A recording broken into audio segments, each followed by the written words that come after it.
Hi, this is Sai from Music Radar. We're at Superbooth 2019. We're with UDO, new company. This is George, the main man for the company, and they are announcing the Super 6, which is your debut instrument. Yes, it is. It's the first product under our own label. So this is an analog poly, right? But with some interesting, cool things. This is a hybrid analog poly synthesizer. So this is basically a hybridization of FPGA digital and voltage-controlled analog technology, and it's a hands-on performance synthesizer. Yeah. It's robust, it's rugged, it's got lovely, clunky, big feeling controls, and it's really something that's just designed to be played, carried around, and to do little performances on. This is just a prototype, I must stress. It's really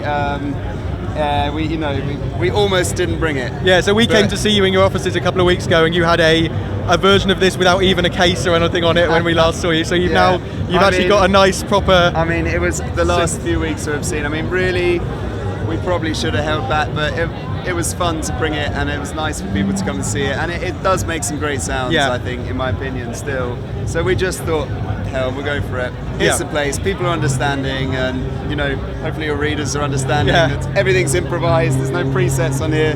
There's no effects. Everything you. But it looks good. It's sounding good. So. I think so. I think it sounds good. I think it looks good. I certainly enjoy playing it, and I think other people get some enjoyment from it as well, which is the main thing. So tell us a bit about. There's some cool things going on. Some very interesting technology with the oscillators going on here that you were telling us about last time we saw you. Yeah, so what we're trying to do really is we're trying to squeeze the absolute most out of the digital end of it. I really don't like to think that, we got digital oscillators, so this is a compromise on what is otherwise an analog synthesizer with analog filters. So things like the LFO now can be an envelope generator. It can also be a third oscillator, so there's no real distinction between the LFO and the oscillator. Then of course you can do audio rate FM and get that to lovely track up and down the keyboard because of this technology. We have what we're calling a super wavetable core, which I'll sort of demonstrate for you in a minute, which allows you to really thicken up and spread the sound of your sort of basic oscillator. We're using a special binaural twin signal path that goes all the way through from the oscillators, the filters, the amplifiers to the output, even stereo 3D effects. And we have a phase controller and a sort of modulation controller that really kind of adjusts the spatial position of the left and right channels. Yeah, so what you can kind of create a spatial effect right from the kind of the source sound. Right from the source sound. It's not something you're sticking on at the end. There's no reverb, there's no chorus on anything you're hearing. I mean, the main reason that some of that effect is actually quite subtle, but the reason we did it is that we really wanted this to work quite well in a live context and to play quite well with other instruments. And often electronic instruments are very positioned. Yeah. They're very I don't know how to describe it, but they're very there. You can hear them in the stereo field, even if they've been panned around. And we wanted to try and do something with the raw sound to really make it sit quite nicely with other elements. So the aim is to kind of bring a bit of that kind of natural feel that you get with kind of real instruments into the kind of electronic world. Yeah. I think we've achieved a bit of that, but it's sort of. It's still under development, but hopefully it comes through in the sound, and I think hopefully in some of the demos that we've done, we've been able to show it off a little bit. Right. Well, on that subject, shall we have a little listen and hear? I'm going to stress that we've got nothing rehearsed here. There's no presets. It basically is set up how the last person left it. You're freestyling it for us. So I'm freestyling, you could say, or winging it. Yeah. That's the polite way to put it. It's the other way of saying it, but I know I might put headphones on if that's okay. Cool, go for it. Just because it's quite a cacophony of noise here, so I can hear what I'm playing. We'll see what comes out.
Yeah, I want to cut the last bit out. I don't know, for winging it, that's sounding pretty good to me. Yeah. So yeah, like I said, sorry, it went a bit crazy at the end. when crazy's good. When you play around with the cross mod, it all gets a bit mental. Yeah. Cool. So, like you said, this is a prototype at the moment. So there's no Yeah, presets on it, but there are going to be presets in the finished version. Sure, yeah. In the finished version here, you'll have a really interesting section that lets you obviously record your presets. All you're hearing there is basic waveforms. I just moved from I think it was Sawtooth to, I think I spent a little bit on sine wave. Yeah. But you have 16 wave positions here where you'll be able to actually, there's a disk drive interface, it appears like a flash disk, all your patches just there, but also your 16 waveforms. Yep. So we hope to be able to keep putting new ones out. Updating what can add to the sound. When you want to update them, you literally just chuck them on there. Cool. And that's where we're really hoping the instrument will kind of really take its next step up, basically. So the next time it has a public outing, we'll hopefully hear all have of a bit of that to show. And Cool. we'll have a nice little effects section here with delay and chorus, which we didn't have at the moment. Everything you're hearing is completely dry. Yeah. So there's a bit more to do. We're going to have our third oscillator via LFO1. Various other fun little things, I think. But yeah, you're getting there slowly. We're getting there. Yeah. So what? If I'd have had one more week before the show, I think what you kind I think we would have actually had all of the voice parts of it. Yeah. What we can, so you can see obviously in a video, it looks really nice. You've got this kind of slightly retro, kind of gorgeous look to it. What you can't probably see so well on the video is that it is built really ruggedly, and kind of you guys have probably gone in for high quality controls and sort of build quality, haven't you? I mean, this instrument is not going to be the cheapest instrument on the market for sure. But we like to think that what you're actually getting for your money is quite a lot of metal and it's quite a lot of quality components. It was really important to us that we made something that everything you gripped on was large and solid, and our we have a very, very robust chassis here with what I like to think is very, very nice paint.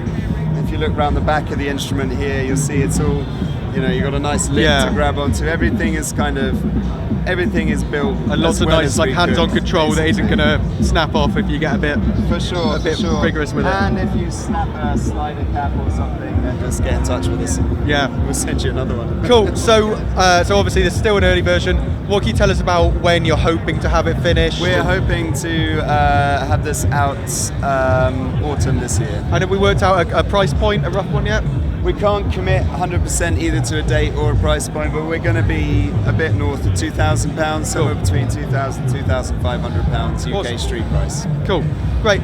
George, so that's the UDO, UDO Super 6 here at Superbooth 2019. Be sure to like and subscribe wherever you're seeing this video, and stay with Music Radar for more from Superbooth. Thanks. Cheers, George. Thank you very much. Thank you.